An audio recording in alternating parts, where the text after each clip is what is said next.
It's really been a full morning, all of us being with the President as he gave us a challenge and then led in prayer and on to the Pentagon, where I've just spoken to our officers there and now here.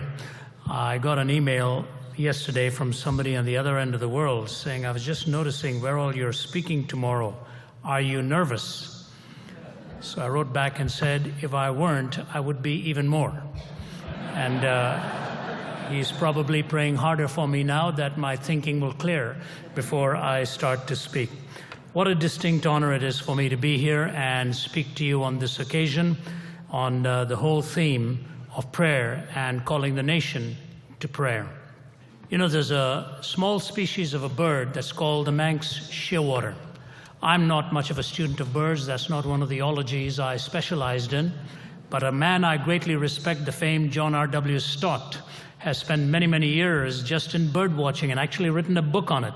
So recently he sent me that book, and on the front page he said, with the prayer that you too would get interested in these kinds of things. He's just a great expositor, one of the most respected evangelical scholars in the globe today. And when he's writing about the Manx shearwater, which is a bird of the open ocean, he gives us a remarkable fact. It is this.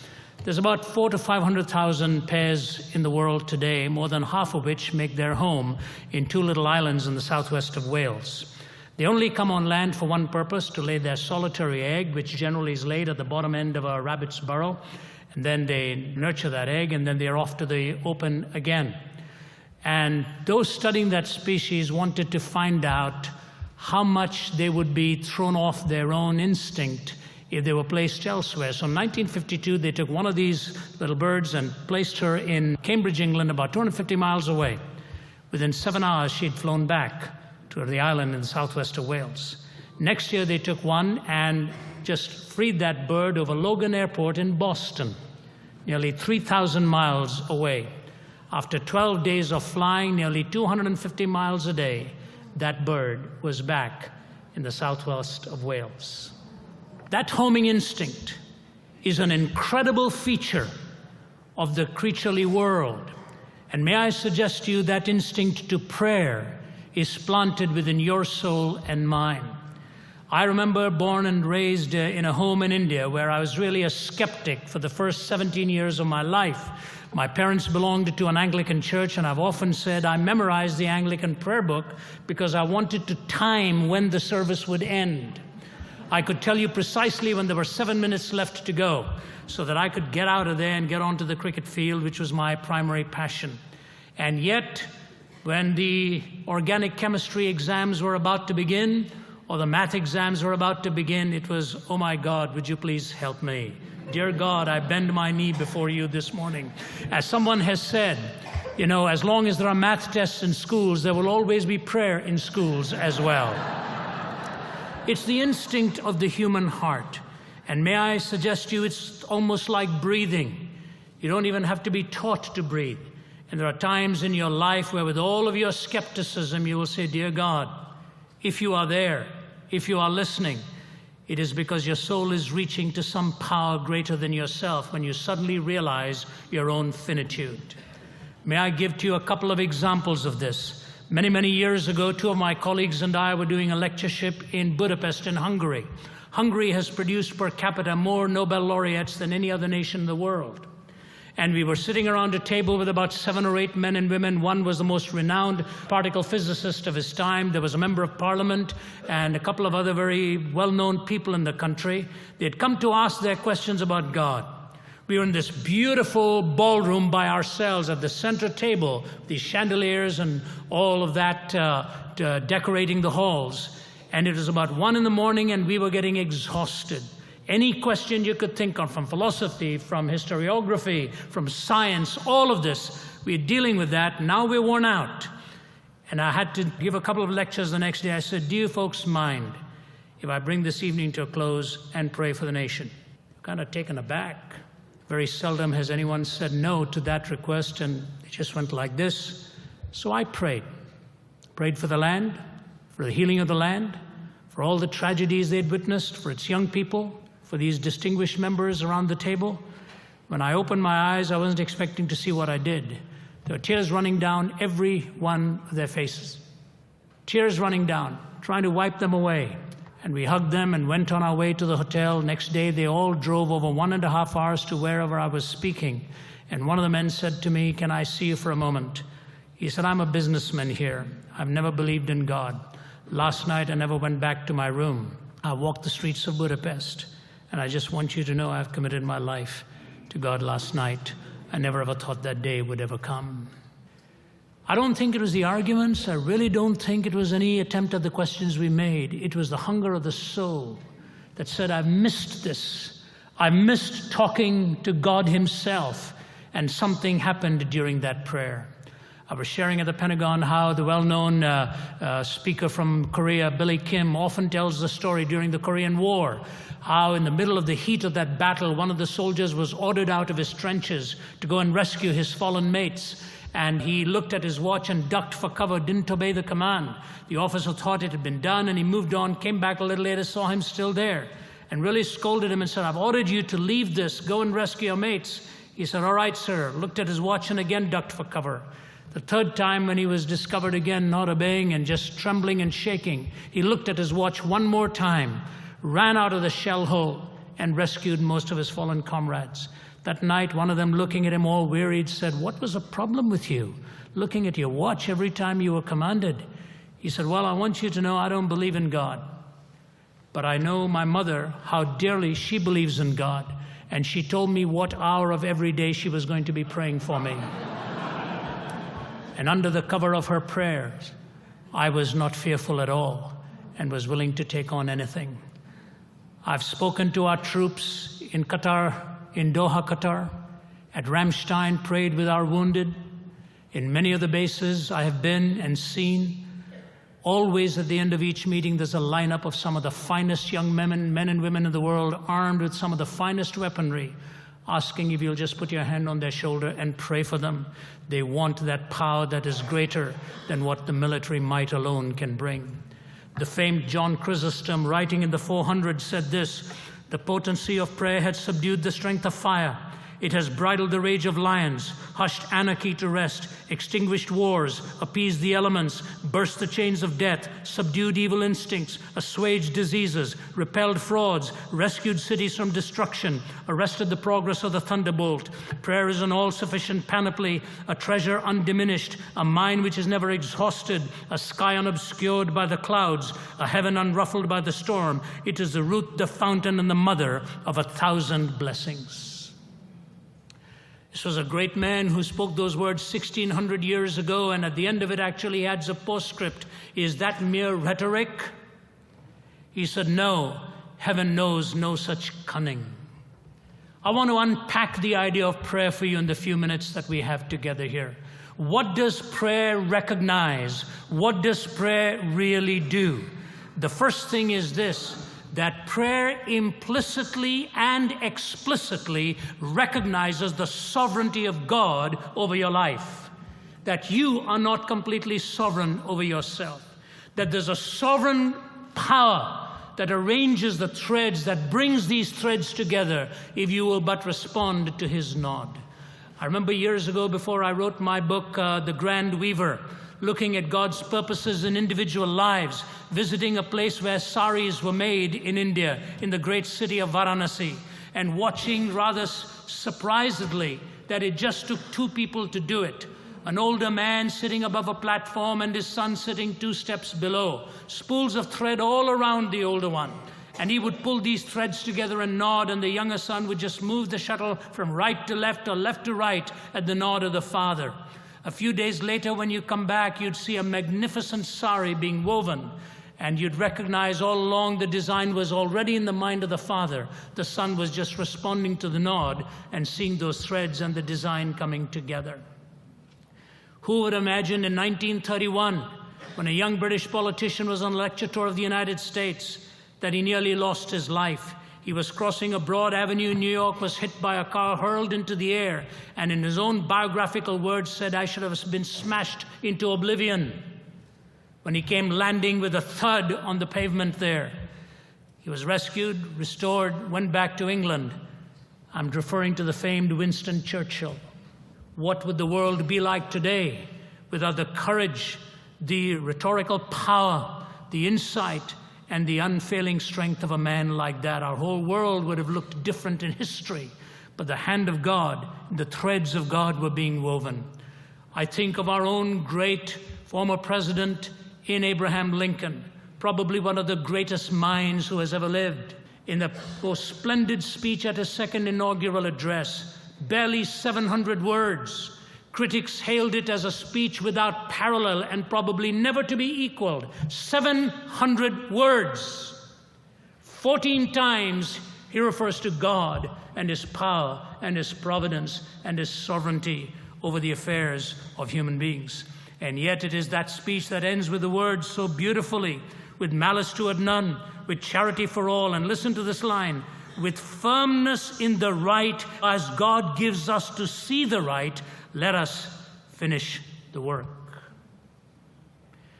We hear all that's wrong with America today, I don't even listen much to the news anymore. It depresses me. All the criticism, all the self-flagellation. And as one who's come from abroad and made this now my home, I want you to know many times when I come back from a long journey, and I travel over 200 days a year, I come back home, put my suitcase down, my wife will tell you I'll get on my knees and kiss the kitchen floor and thank God that I'm home again. This is a nation that's been blessed of God, empowered for such great tasks, and there are thousands and millions who come to its shores to find that kind of succor and hope and the opportunity to succeed and succeed again, even when you have failed in several attempts. And so I thank God that He's been sovereign, that He's given us the opportunity to live in a land such as this. Even this gathering is a tribute to God's sovereignty and God's grace. You didn't ask where you were going to be born, and barring any type of insidious motive, you will not choose when and where you will die. Those are the sovereign acts of God. The most important things, the very DNA in your body, is a gift of God. And we are reminded that we are created equal. You know what? Naturalism would never say that. Pantheism would never say that. It's only the Holy Scriptures will tell you that you are created in the image of God.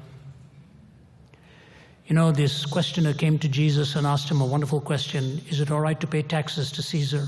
It's one question I wish Jesus had answered differently. It'd be wonderful if he said, no, just don't. When April 15th come, how wonderful to leverage some transcendent motive and deny the law of the land in the process at the same time. Jesus said to me, do you have a coin? I said, whose image is on this? He said, give to Caesar that which is Caesar's, and to God that which is God's. The disingenuousness of the questioner was revealed instantly. He should have had a follow-up question. He should have said, what belongs to God? You know what Jesus would have said? Whose image is on you? Whose image is on you? And so that homing instinct comes as we recognize again and again, and we cry out to God, Heavenly Father. But the second thing is the recognition and the reminder that God is near to us. He doesn't tell you you have to bow in a certain way, you have to have a certain attire, you have to face in a certain direction. None of this. Soldiers cry out to God in a shell hole. People cry out to God in a cancer ward. The greatest powers of leaders in the world will cry out right behind the most powerful desks that are given to them. And they will cry out to God, and we all come the same way, and God is near. You remember the great poem penned by Francis Thompson, The Hound of Heaven?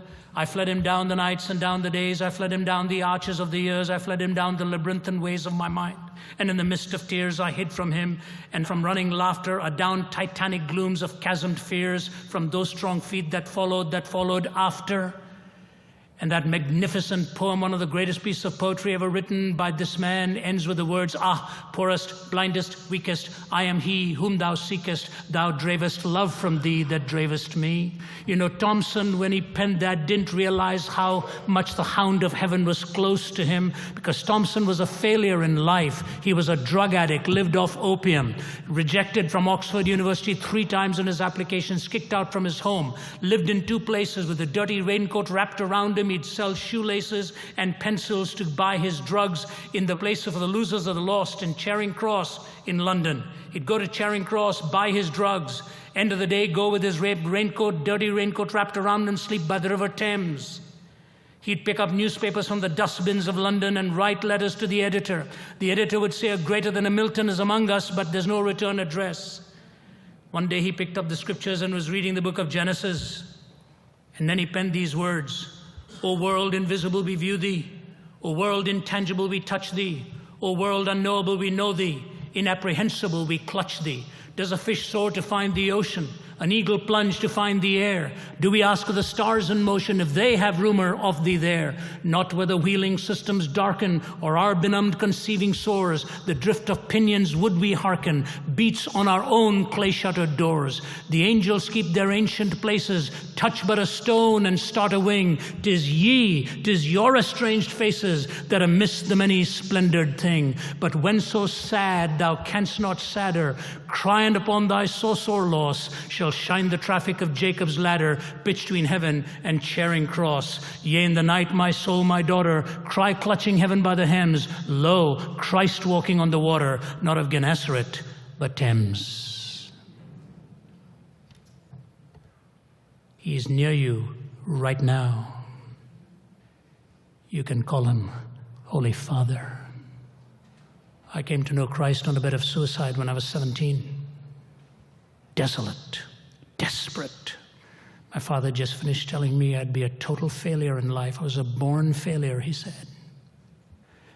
Somebody brought a Bible to my bedside. So thankful to my Heavenly Father that my dad lived long enough to write a letter to me. My dad died fairly early and said, will you ever forgive me for things I said? And yet, in the dark night of the soul, I found the Heavenly Father to be closer than I'd ever realized. He is near to our nation, if we'd call on him. He's near the seats of power. He's near the academy. He's beside you. He's a sovereign God, but he's a God who's near. Thirdly and quickly, what happens in prayer? He reveals your own heart to you. He shows you your own heart. You know, when I left India, I was told by many from a different worldview, you're going to America, he said, you know, they're all messed up morally. We are superior morally to the West. Some of the boys in 9/11 said the same thing. Nothing could be farther from the truth. We're all messed up. We do everything behind closed doors there, send it under the rug. The human heart is depraved everywhere. We only do it in more sophisticated ways in some parts of the world. The human heart is as lost in India as it is lost in America, as it is lost in Africa, as it is lost in Asia. The human heart, you have to see it for what it is, and only through God's eyes can you see it. Jacob got on his knees and said, God, I'm not going to let you go unless you bless me. God said, what is your name? That's an odd question for an omniscient being to ask. Jacob could have probably said, excuse me, I thought you knew my name. But God knew what he was asking, because years before, when Jacob lied and cheated his brother of his inheritance, he looked at his blind father. The blind father asked him for his name and he lied and gave him the wrong name. Now he was in front of an all-seeing Father. God says, what is your name? When he referred to himself by the right name, God says, now I'm going to make a great people out of you because you've recognized who you are. If America recognizes our heart needs healing, he will make us an even greater nation than he has made us hitherto.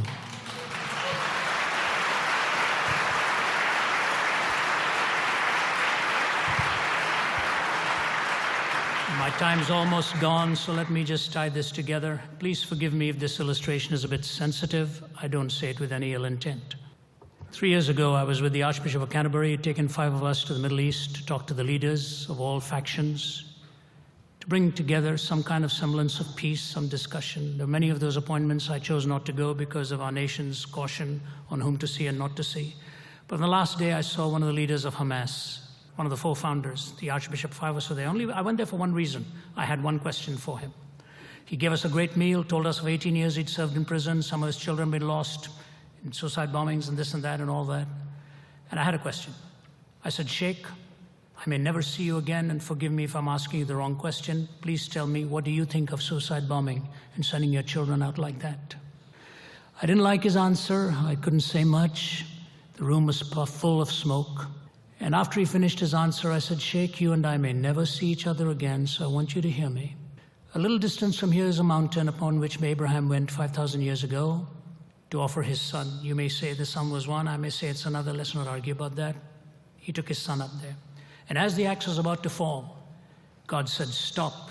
I said, you know what God said after that? He shook his head. I said, God said, I myself will provide. And he nodded his head. I said, very close to where you and I are sitting, Sheikh, is a hill. 2,000 years ago, God kept that promise and brought his own son. And the axe did not stop this time. He sacrificed his own son. I said, Sheikh, I just want you to hear this. Until you and I receive the son God has provided, we'll be offering our own sons and daughters on the battlefields of this world for all of the wrong reasons. He was quiet. He walked out. The Archbishop just put his arm around me.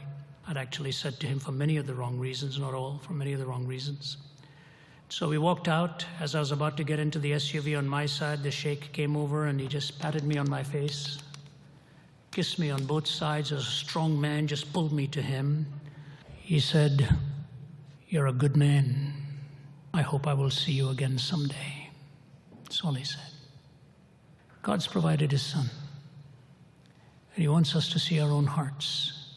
If we don't recognize it, we will brandish a false sense of hubris that will only end up in self-destruction. A sovereign God, a near God, a God who discloses the heart, and lastly, a God who fashions you as you pray into the dream that he has in mind for you. C.S. Lewis, in his brilliant book, Letters to Malcolm, chiefly on prayer, made this comment. He said, the skeptic accuses me of imagining prayer is heard by somebody. It's just you talking in a monologue. Nobody's out there. And Lewis was so brilliant. He responded and he wrote this. They tell me, Lord, that when I pray only one voice is heard, that I'm dreaming. You're not there. This whole thing is absurd. Maybe they're right, Lord. Maybe they're right. Maybe there's only one voice that's heard. But if there's only one voice that's heard, Lord, it's not mine. It's your voice. I'm not dreaming. You are the dreamer and I am your dream. You're the dream of God. He fashions you into his dream. I close with this illustration. May I just say, if you can see the dream of your life through his eyes, what a difference. F.W. Borum's mother says she was a young woman when she was visiting Canterbury Cathedral. And a man offered to show her around, but she was waiting for a dinner appointment and kept turning him down, turning him down, turning him down. Finally, an hour later, the friend arrived and she left, and the man gave her his card and said, I'm sorry I didn't get to show you Canterbury Cathedral. If ever I'm here around some other time and you're here, I'll show it to you. She didn't even look at the card. Late that night, as she was getting dressed for bed, she opened her purse and she noticed on the name of the card, it said Charles Dickens. She could have seen Canterbury Cathedral through his eyes. Never did. So here's the closing story. A couple of minutes, I'll be through. For all the stories I've told after 30 years of traveling, this one is nearest to my heart, probably the most moving to me. In 1971, I preached in Vietnam. I was in my mid-20s. My interpreter was 17 years old. His name was Hien Pham. We covered the length and breadth of the country. The American troops carried us around, or we went by motorbike. How our lives were rescued, I don't know, but we came back safely. A revival broke out in the country through the preaching of these two young men. He was my interpreter. In the city of Nha Trang, I held him close, embraced him, said goodbye to Hien. I'll probably never see you again. Flew to Saigon and on back, where I was living at that time in Toronto. 17 years later, my phone rang. I was in Vancouver speaking, and the phone, 11 p.m. at night, said, Brother Ravi. There was only one person who called me with that intonation that way. I said, Hien, is that you? He said, yes. I said, oh my word, where are you? He said, in California. I said, what are you doing here? He said, have you got a few minutes? I said, yes. He said, after Vietnam fell, I was imprisoned by the Viet Cong because I'd worked with the Americans, worked with people like you. They put me behind bars. They took away all English from me, took away my Bible from me, tried to knock faith out of me. I was only allowed to reach Marx and Engels in French and Vietnamese. After about a year in there, so worn out, I said, maybe you don't exist, God. I'm giving up all hope. I don't believe in you. Tomorrow when I wake up, I'm not going to pray. That morning I was assigned to clean the latrines. He said, Brother Ravi, it's the dirtiest place on earth you'd want to be. I bound a handkerchief around my mouth, cleaning the wet floor, and I saw a little bin with dirty pieces of paper with human excrement in it. He said, but something told me as I looked there was one paper, a piece of paper with English. He said, I hadn't read English for so long, I washed it off, put it in my hip pocket, waited for everybody to go to bed, sleep. Lights were out. I took out my flashlight under my mosquito net. I flashed it. On the right-hand corner, it said Romans chapter 8. He said, I started reading and cried, oh, my dear Lord, you didn't leave me one day without you. For all things work together for good to them that love God, to those that are called according to his purpose. For who shall separate us from the love of Christ? Neither things present nor things to come, nor life nor death. He said, next morning I went back to the commanding officer, said, do you mind if I clean the latrines again today? He went there every day. He found another page from the New Testament. The commanding officer had been given a Bible a long time ago. He was tearing out a page every day, using it as toilet paper. He was washing it and using it for his devotions every day. I said, where are you now? He said, I'm at Berkeley doing my business degree. I said, I can't believe this, Ian. He said, I'm in America. I said, how did that happen? He said, I was released and I built a boat with 52 others. 4 days before my release, before our escape, 4 Viet Cong came armed to the teeth and grabbed me and said, are you trying to escape? I lied and said, no. He said, are you telling us the truth? He said, yes. They let him go. He got on his knees and said, God, I lied. I'm running my own life. I lied. If you really want me to tell them the truth, let them come back again. He said, I sincerely hope that prayer would never be answered. He said, hours before we left, the 4 of them came with their machine guns, grabbed me by the collar, rammed me against the wall. You're lying, aren't you? He said, yes, I'm escaping with 52 others. Are you going to imprison me again? He said, they said, no, we want to go with you. He said, Brother Ravi, if it weren't for them, we would never have made it. They knew how to navigate the ocean on that boat, get us safely to Thailand. I was then listed in the United Nations refugee. I'm here in America now doing my business degree. He runs a financial planning company now in California. Came and visited us, wanted me to officiate at his wedding, and he looked at my kids and he said, don't ever think God is far away from you. That intimate relationship is the greatest thrill of anyone's life, for he seeks such to have fellowship with him. May God bless our nation, and may God call us to prayer. May the greatest days be ahead. And Shirley, thank you so much for you and your team for all that you do to call us to prayer. May God be honored, and thank you for having me. God bless you.